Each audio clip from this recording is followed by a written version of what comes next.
Ok. 1.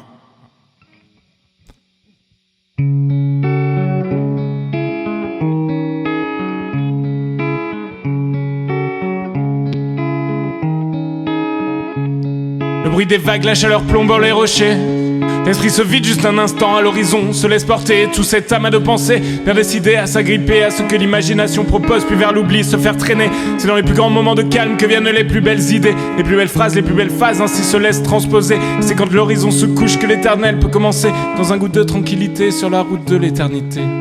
C'est difficile de se lasser de ces paysages magnifiques, ceux des vagues ou des montagnes ou bien même les plus bucoliques qui nous ressourcent quand tout va mal. Un coup de sentiments mystiques nous font du bien quand tout va bien. Un coup de pensée nostalgique et l'on s'évade agilement comme des figures acrobatiques. Tous nos sens sont aguerris loin de nos pensées névrotiques. L'ouverture est des plus pratiques pour ne plus paraître narcissique. Au fond des choses nous ne sommes rien que des petits êtres atypiques. Et je me rappelle encore de ce temps où je me voyais seul au monde, sans distinction avec les autres, au sommet où je surplombe, remis en compte dans les décombres, pour atteindre la bonne longueur d'onde. En plus de creuser ma tombe, j'aurais provoqué l'hécatombe. Oh, oh, oh, oh.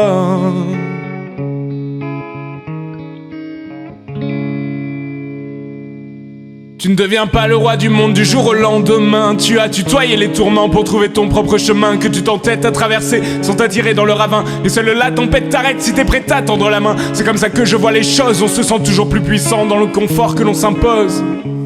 Et sortir de la facilité de l'engrenage qu'on nous propose nous permet de mieux contrôler les émotions qui nous opposent. J'ai beaucoup de choses à raconter, des découvertes, des sensations, des expériences improvisées.